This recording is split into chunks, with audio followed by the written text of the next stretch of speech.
Um abraço, até mais. Tchau, tchau. Bom, de volta aqui para o nosso estúdio, hoje o tema é trabalho infantil.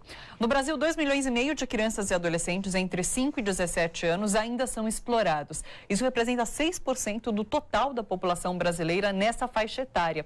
Para entender quem são esses jovens, a maioria é formada por adolescentes entre 14 e 17 anos, das regiões Nordeste e Sudeste. São mais meninos do que meninas, mais negros do que brancos, que trabalham mais no campo do que na cidade. E para quem fala que adolescente tem que trabalhar, vale ressaltar que, segundo a legislação brasileira, pessoas a partir de 14 anos podem sim trabalhar, desde que seja com contrato especial de aprendiz profissional. Só que a realidade não tem sido essa. Pesquisas mostram que quase 90% desses adolescentes não tinham carteira de trabalho, o que reforça essa situação irregular.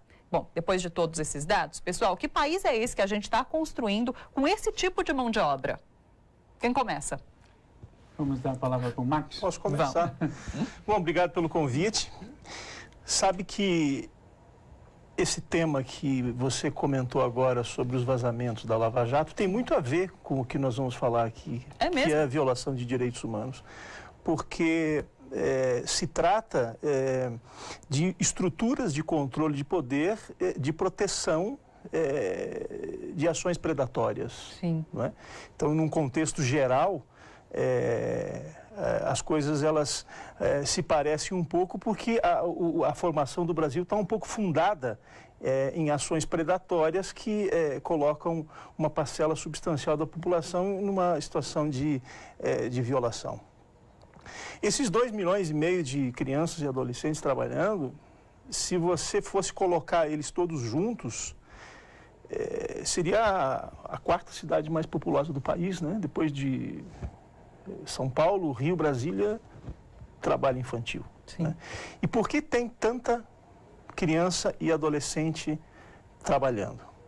E por que há um discurso que ainda vigora de que essas crianças podem trabalhar porque senão estariam fazendo outras coisas e tudo mais? O trabalho que a gente faz na organização que eu coordeno, que é a Papel Social, é tentar entender os mecanismos econômicos que movimentam a violação de direitos humanos, né?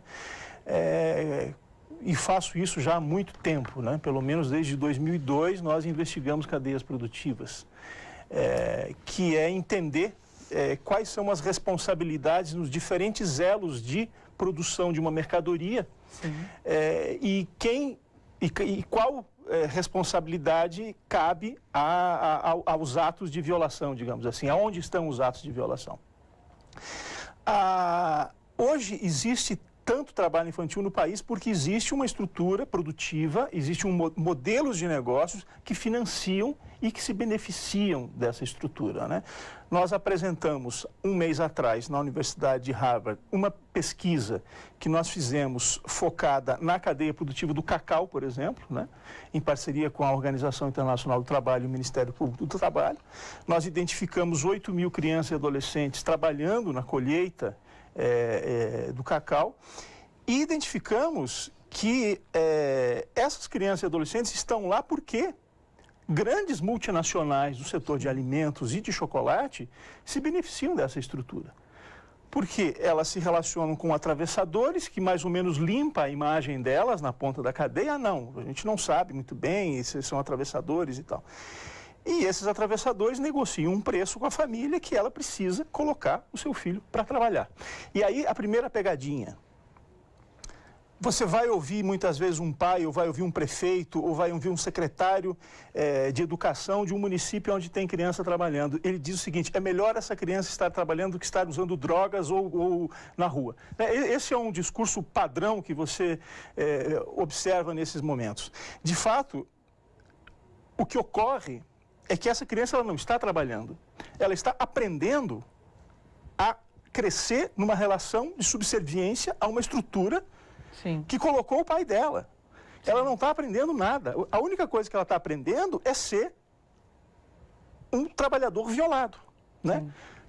Porque ela deveria estar na escola aprendendo como fazer um cacau de melhor qualidade para não ficar preso às estruturas das grandes processadoras, por exemplo, né? Aí você observa, então, o setor agrícola, que é onde mais tem questões, né? Mas há outras cadeias produtivas. O setor de confecção, que o Roque vai falar depois. Um agravamento no número de crianças e adolescentes trabalhando na cadeia do calçado, Sim. por exemplo. Por quê?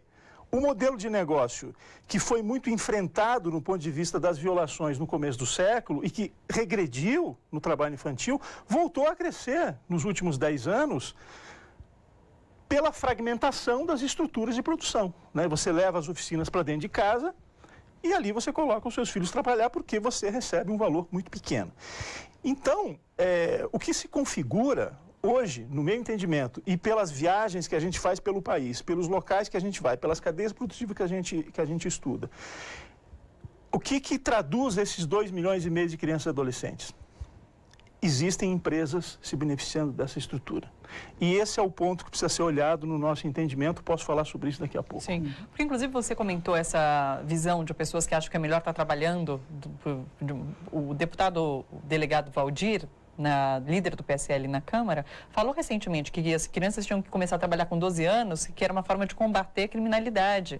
Então, existe esse discurso na sociedade. Quando a gente fala em empresas que se beneficiam, é porque existe esse pensamento rondando na sociedade. E como combater isso, por exemplo? Primeiro, eu queria que você falasse sobre como combater tudo isso, Roque. E segundo, quais os impactos na vida de uma criança que começa a trabalhar cedo dessa maneira? Então, primeiramente, é importante a gente entender. Você fez a pergunta primeiro, que país é este? Sim. É um país que ele nasce a partir da exploração e nasce a partir da violação de direitos humanos. Todos os avanços acontecidos até hoje no nosso país sempre aconteceram com luta. Se não tem luta, não se alcança um direito que é algo que todo mundo entende como comum e que deveria estar a serviço de todos. Sim.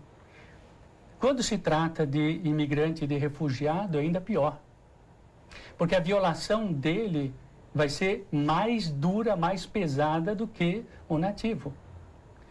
E aí, se a gente olhar um pouquinho para a realidade da cadeia têxtil hoje, é o que dizia o Marx primeiro. Ela sobrevive por causa do lucro. Sim. Que tem em cima de quem? De toda a mão de obra da cadeia. Sendo que nessa cadeia de exploração, uma boa quantidade são crianças e adolescentes. Depois vou falar um pouquinho a respeito dessa situação, mas só para dizer, nós fizemos um encontro com mães, mulheres imigrantes, de trabalhos que nós fazemos nos bairros, junto aos imigrantes e refugiados, e durante o tema que era trabalho infantil, nós perguntamos para as mães quem delas tinha um filho que trabalhava dentro da oficina de costura. Ninguém levantou a mão. Aí nós falamos, que bom, né? Ninguém levantou a mão. Sim. Significa que estão sendo respeitados os direitos. No desandar do assunto, eu perguntei, quem de vocês coloca os filhos para ajudar no trabalho na oficina de costura? Todas levantaram a mão. É aquele conceito, né? O meu filho não trabalha, ele me ajuda. Sim. Mas ele me ajuda das 2 da tarde até 9 da noite. Por que isso acontece? É exatamente pela exploração, visando o lucro. Então, o CAMI, ele nasce em 2005, como uma instituição que vem exatamente combater trabalho escravo, tráfico de pessoas e trabalho infantil. Só que até 2011, a gente esperava as demandas vir até a instituição. 2011 para 2012, a gente mudou a maneira de atuar. E aí nós começamos a ir para dentro das oficinas de costuras. E aí nós começamos a descobrir uma realidade perversa, onde os donos das lojas, dos magazines e das redes pagavam 50 centavos, 70 centavos por uma peça. Sim. Então, o trabalhador tinha que trabalhar uma média de 18 horas por dia para ganhar R$20 por dia. Onde ele respira pó o dia inteiro, tem uma alimentação fraca, praticamente paga as contas do mês, e se ele tirar o filho que está ajudando ele e está trabalhando ali dentro, mesmo sendo adolescente desse trabalho, ele não empata as contas no mês. O que nós começamos a fazer? Bom, primeiro, ajudar essas pessoas a terem documentos. Sim. Porque existe um lema entre eles que sem documento não existo. E aqui a gente aproveita, né, para trazer a público que são meses que os imigrantes não conseguem agendamento na Polícia Federal. Puxa.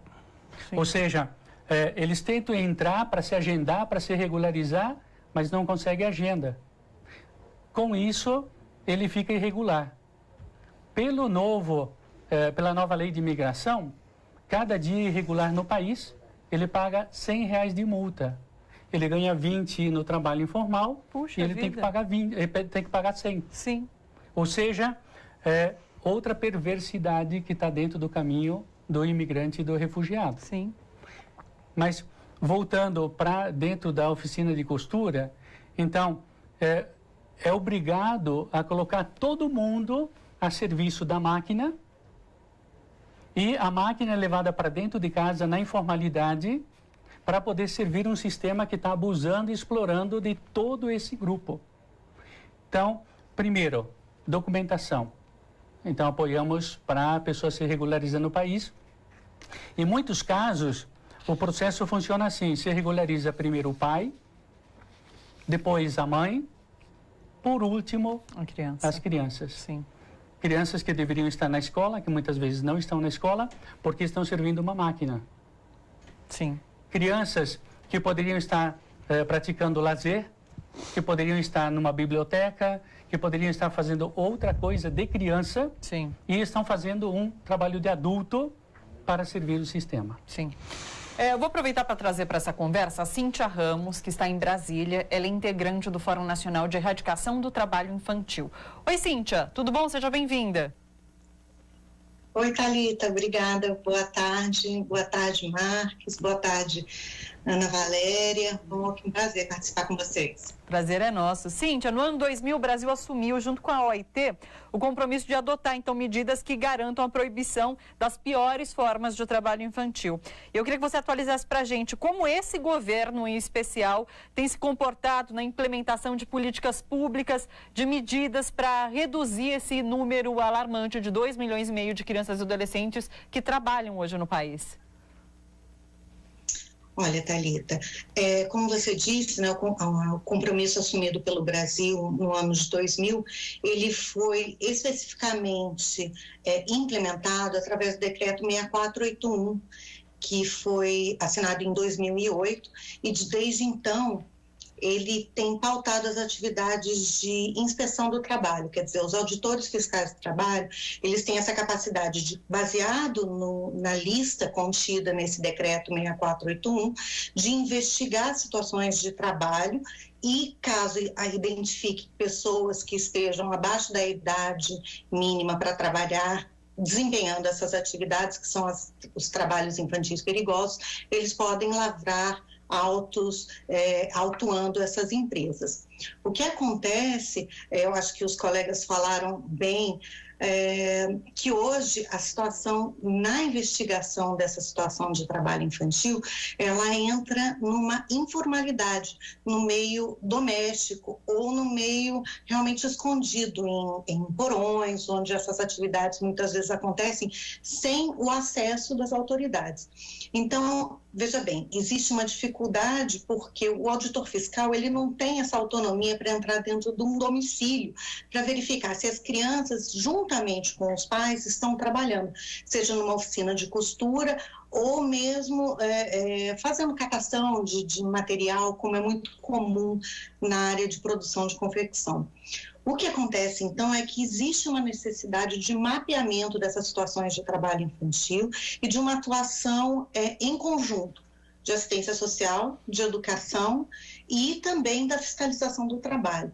Agora, como fazer isso? O Roque destacou bem, uma das primeiras etapas é realmente a documentação, porque uma vez que a criança já está invisível pela sua situação social, se não houver uma documentação que registre a existência dessa criança, fica até complicado a gente localizá-la ou encaminhá-la aos devidos serviços públicos. O que está sendo feito hoje é realmente uma conscientização por parte da sociedade civil.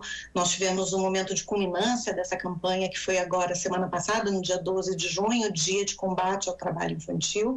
Como bem colocou o Marques, é uma luta, né, um combate ao trabalho infantil, e a disseminação de informações, para que a sociedade não mais entenda como uma situação normal, não entenda como uma alternativa válida ao uso de drogas, ou o abandono, ou estar na rua. O local da criança é protegida na família ou na escola. E se a família não estiver em condição de prover essa proteção ou essa estrutura para amparar as crianças no contraturno escolar, o Estado deve fazê-lo. E na ausência da capacidade estatal, a sociedade, sim, é responsável, de acordo com a nossa Constituição Federal. Então, na verdade, somos todos responsáveis por proteger essas crianças, e as que não devem pagar por essa nossa ausência ou a incapacidade de localizá-las ou impedi-las de adentrar ao trabalho infantil, realmente são as crianças. Elas são as pessoas vitimadas, elas são as pessoas mais vulneráveis, as mais fracas na situação, e que devem ser protegidas com toda a prioridade, pela sociedade, pela família e pelo Estado. Cíntia, fica acompanhando com a gente, eu vou jogar aqui para o estúdio, mas fica aqui acompanhando que a gente volta com você, tá bom? Porque é o seguinte, quando a gente discute trabalho infantil, trabalho escravo, muita gente fala, não, mas isso é coisa do passado, isso não acontece mais, imagina. Só que a gente está num momento de um desemprego altíssimo, numa miséria muito grande, e daí a gente volta a ver, por exemplo, a criança pedindo dinheiro no farol. Não só a criança, mas adultos também pedindo. E daí eu queria entender, como que essa situação é agravada por conta da economia no país hoje, e como a criança chega até esse momento de trabalhar? O que existe por trás para a criança chegar nesse momento? Marques? Olha, o problema, ele é grave, inclusive quando a economia está em alta. Porque muitas estruturas que exploram o trabalho infantil acabam se aproveitando para os momentos de melhora para realizar um lucro melhor. As crianças e os adolescentes continuam trabalhando. Então, não é uma questão econômica, não é uma questão de desemprego, é uma questão de entendimento de um fenômeno que hoje é aceito pelas estruturas produtivas. O momento atual que a gente está vivendo tem um agravante que a atual gestão do governo federal protege empresas que violam direitos humanos. Não é? Nós fizemos recentemente uma viagem ao sul do Amazonas para, inclusive, pesquisar trabalho infantil numa determinada cadeia produtiva que ainda está em andamento, e fomos acompanhados nessa viagem por uma equipe de fiscalização. Sim. Que nos levou até os locais. Eram locais assim, você precisava de 3 dias de barco para chegar. Nós tivemos que abastecer os barcos da fiscalização e tive que comprar a peça de um dos barcos que estava quebrado, porque não há aporte de recursos. Do ponto de vista da fiscalização, do ponto de vista, por exemplo, das ações dos auditores do Ministério do Trabalho ou do Ministério Público do Trabalho, não há verba para abastecer o veículo para fazer uma fiscalização. Né? Quando você corta as estruturas de repressão deliberadamente, você protege quem viola direitos. Você autoriza quem viola direitos a seguir adotando aquele modelo que demorou muito para ser enfrentado ao longo do tempo e que constantemente vai sofrendo um retrocesso aqui, o outro retrocesso ali. E tem uma coisa interessante, que é o seguinte, a gente passa atualmente por um modelo de desenvolvimento tecnológico muito grande nas empresas, né? que está associada a um paradoxo que não conseguimos nos livrar, que é a continuidade das violações na base da cadeia, né? Então, você fala hoje, por exemplo, em moda 4.0, economia, no caso do têxtil, já que estamos com o Roque aqui, que é um especialista, moda 4.0, economia circular, e todas essas construções discursivas, falaciosas, e, ao mesmo tempo, você tem 111 mil crianças e adolescentes trabalhando na cadeia. E tem uma questão ainda mais grave, que é outra pegadinha, e que o setor esconde, que é a existência de 1 milhão de mulheres costureiras na informalidade, né? Tem menos de 2 milhões de costureiros hoje em atividade no Brasil. Boa parte deles são mulheres, e esses são dados nossos de 2019, que nós apuramos recentemente. Existem hoje 1 milhão e 30 e tantas mil mulheres informais, trabalhando em casa, em jornadas de 15, 16 horas por dia. Depois ela vai fazer a cozinha, ela vai preparar a criança para levar para a escola. Para quem trabalham essas mulheres? Para quem trabalha, Roque? Me responda. Trabalha para essas marcas que todos nós aqui estamos vestindo. Então, existe uma situação complicada. E como enfrentar isso tudo? Então, é muito complicado. Primeiro, a gente faltou dar a palavra para outras. Eu quero que a Ana Valéria, inclusive, explique para a gente, porque você acabou de falar sobre os problemas no governo em relação à proteção dos direitos humanos. E são entidades sociais que estão fazendo esse papel, estão cumprindo esse papel. Qual a importância disso, de apoiar essas entidades que fazem isso, que tomam para si essas ações? Então, prazer estar aqui para começar, muito obrigado, mas o que eu queria dizer é exatamente isso. A gente está falando de como é que muda essas coisas, né? Se falou aqui no papel dos fiscais, né? O monitoramento, as autoridades governamentais, enfim, tem papel para todo mundo, e tem papel para a sociedade também, né? Foi bastante lembrado aqui. E o Fundo Brasil de Direitos Humanos, ele entende que o papel da sociedade organizada é absolutamente relevante em casos como esse, né? Em casos de busca, enfim, minimizar as violações de direitos humanos em todos os temas no Brasil e neste tema também, no trabalho infantil, no nosso caso, em trabalho infantil voltado para a indústria da moda, onde a gente teve aí uma atuação específica de buscar apoiar organizações. Por quê? As organizações da sociedade civil estão espalhadas no país como um todo, de defesa de direitos, elas trabalham com grupos que estão tendo seus direitos violados, elas conhecem muito de perto essa realidade, né? E elas são capazes, portanto, de pensar em soluções que possam resolver aquelas dadas realidades em loco, ali no local. É muito importante.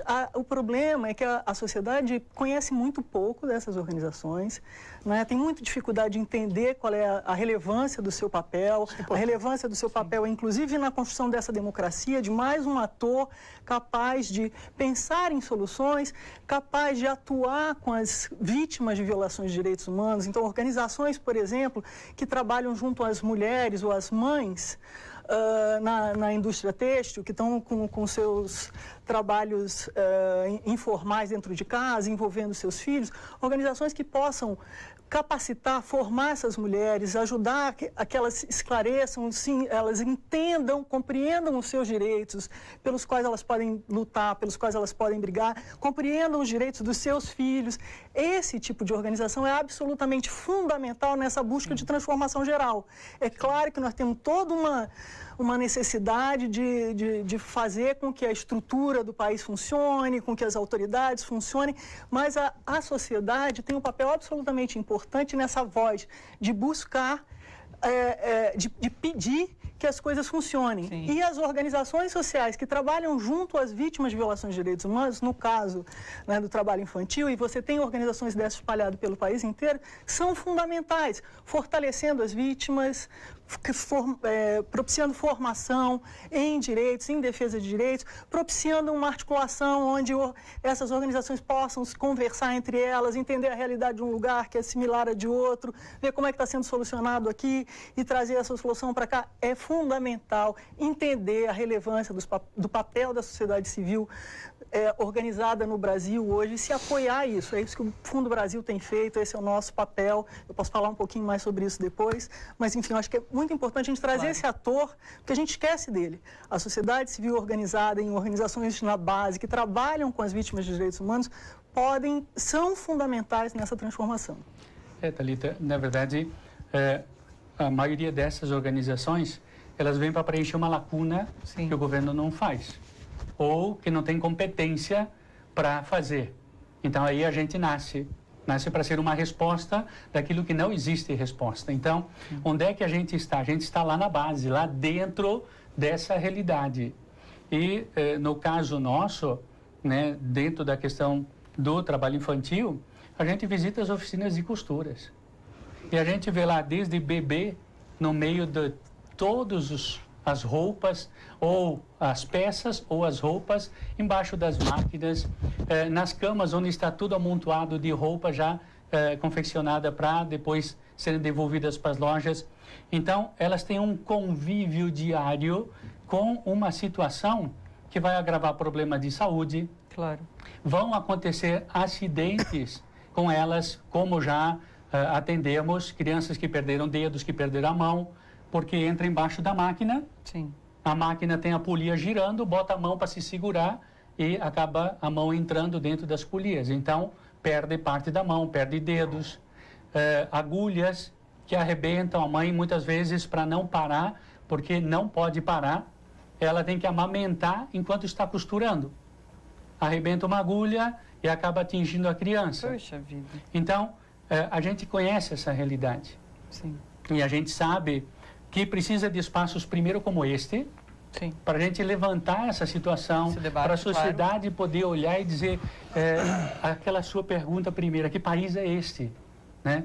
Então, para que o público entenda que é necessário a gente olhar para além da nossa porta, para ver o que acontece do lado de fora ou do lado com o vizinho, para a gente ver como é que a gente pode diminuir as situações que a gente chama de destruição de direitos humanos. Sim. Agora, Cíntia, a gente falou sobre essa questão da conscientização, sobre levar esse debate para mais gente, agir pontualmente com essas pessoas, mas até que ponto a gente precisa discutir também esse abismo social em que a gente vive e a questão da vulnerabilidade social e se o caminho para a erradicação do trabalho infantil passa por essa discussão também.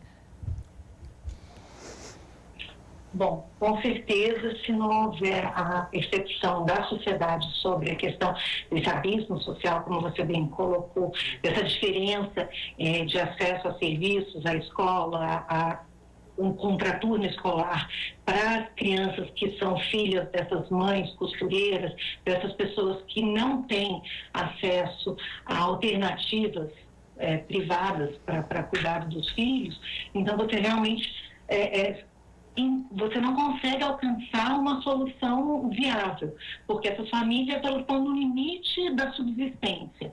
E existe uma necessidade diária de alimentação, de sobrevivência, que sempre vai se sobrepor à questão dos cuidados, muitas vezes.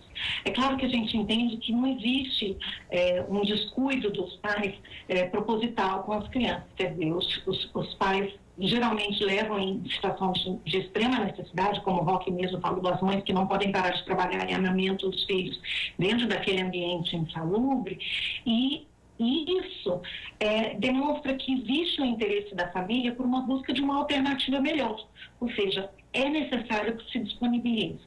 O que a gente pode intuir que seriam soluções possíveis nessa situação? Bom, a gente, dos 2,4 milhões de crianças e adolescentes que trabalham no país hoje, a gente tem um grande contingente, como você mesmo falou no começo, Thalita, de quase 2 milhões, 1,9 milhões, que estão na faixa de 14 a 17 anos. Se a gente observar a legislação hoje, de 14 a 17 anos, é possível sim existir atividade, inclusive laboral para as crianças. Elas podem desenvolver atividades de aprendizagem. Ou seja, se a gente fizer uma demanda social, uma conscientização de que as empresas que, por um lado, talvez tivessem no passado feito uso do trabalho infantil para aumentar suas margens de lucro, hoje respondessem com programas de aprendizagem, absorvendo esses adolescentes de 14 a 17 anos que têm idade para, juntamente com as escolas, desenvolverem atividades de aprendizagem, de enriquecimento profissional, de aprimoramento, isso sim seria uma forma de absorver grande parte numérica desse trabalho infantil. Quer dizer, a gente está pegando 1,9, quase 2 milhões de adolescentes em idade passível de ser encaixada dentro da aprendizagem. Então, isso é uma forma que a sociedade pode demandar diretamente das empresas, quer dizer, da sociedade civil em relação com os produtores, né, que fazem manufatura, que fazem costura, os produtores têxteis, que eles absorvam essa mão de obra infantil de 14 a 17 anos e tirem um grande peso até mesmo do próprio Estado, que não tem tido a capacidade de responder à altura de proteção dessas crianças e adolescentes. Cíntia, muito obrigada pela sua participação aqui no Bom para Todos. Foi um prazer te ouvir. Prazer foi meu. Pessoal, deixa eu ler 2 comentários que a gente recebeu. O Rodrigo Teixeira falou assim: enquanto o empresário põe criança para trabalhar, o filho dele está fazendo intercâmbio. Isso. Que é um pouco disso que a gente tem conversado. Marta Denise Oliveira falou: é alarmante a quantidade de violações de direitos humanos no Brasil. Quero agradecer muito a presença de vocês e queria agradecer a Ana Vitória por trazer para o Fundo Brasil, trazer esse debate aqui para o Bom para Todos. Queria saber se você quer falar alguma coisa para encerrar. Não, só encerrar trazendo o que foi a nossa participação mais recente nesse trabalho. O fundo ele tem como missão, ele busca apoiar organizações de direitos humanos, de defesa de direitos em vários temas no país como um todo, né? E ele busca parcerias para fazer chamadas públicas. A gente faz chamadas públicas, tentando criar um acesso amplo para organizações no país inteiro acessarem fundos, terem apoio financeiro, não apenas apoio financeiro, mas apoio técnico, essas possibilidades de articulação, como eu falei anteriormente aqui. Nós, no ano passado, nós conseguimos uma parceria com o Instituto CIA, que tem um interesse específico nessa questão do trabalho infantil na indústria da moda, para fazer uma chamada pública. Fizemos um edital, conseguimos que projetos de organizações do país como um todo, em especial de polos têxteis na região Nordeste, Sudeste, Centro-Oeste, chegassem até nós, projetos de organizações pequenas, mas que estão trabalhando diretamente com as vítimas de violação nessas regiões, e selecionamos 11 projetos, estamos apoiando 11 projetos, dentre eles o CAMI, que a gente trouxe aqui, e outros mais, nessa busca de fortalecer esse sujeito, que é a organização, trabalhando junto com as vítimas, para que eles possam trazer soluções, se fortalecer. E, para além disso, com uma parceria que você apoia, traz um apoio financeiro, mas traz um apoio técnico, articula estratégias e tal, a nossa busca, a nossa intenção é permitir que, depois desse apoio que o fundo dá, que em geral dura um ano, as organizações saiam dali mais fortalecidas, sabe, trabalhando em conjunto, trabalhando de forma coletiva e se fortaleçam, visando uma sustentabilidade da sua atuação. Claro. Né? Eu acho que... Dá tempo de complementar? Claro. A participação da sociedade civil é fundamental, e o quanto mais se fortalece, isso está mais do que provado, quanto mais se fortalece, mais se qualifica as comunidades para se empoderarem da defesa dos seus direitos. A disputa no campo da narrativa também é importante, né? Porque o discurso também viola direitos. É muito difícil você ver um grande veículo de comunicação investigando ocorrências de trabalho infantil na cadeia produtiva de uma empresa. Né? O Washington Post saiu com uma matéria domingo mostrando que 20 anos depois, quase 20 anos depois da Nestlé, por exemplo, ter se comprometido a erradicar o trabalho infantil da sua cadeia do cacau na África, a situação continua a mesma. Puxa, não é? Então, esse é um exemplo né? De como as estruturas se beneficiam muitas vezes do anonimato. Você faz, o jornal faz uma matéria num determinado momento e volta lá 10, 15 anos depois e fala, nossa, está igual. Contudo, e é muito difícil você ver um grande veículo de comunicação fazendo uma investigação sistemática sobre violação de direitos em estruturas produtivas, porque ele vai estar confrontando com a própria matriz do seu negócio, que é a relação com, que é entregar anunciantes para o seu patrocinador. O que não precisa ser feito pelo veículo de comunicação popular, né? Nós temos experiências de muito sucesso na história recente do Brasil, de veículos voltados para organizações sociais, o caso da TVT, por exemplo, o caso do Jornal Brasil de Fato, que qualificaram o discurso de proteção de direitos e de olhar sobre o país pela ótica, muitas vezes, de quem está sofrendo a violação. Mas que pouco fala de empresas. E pouco investiga empresas.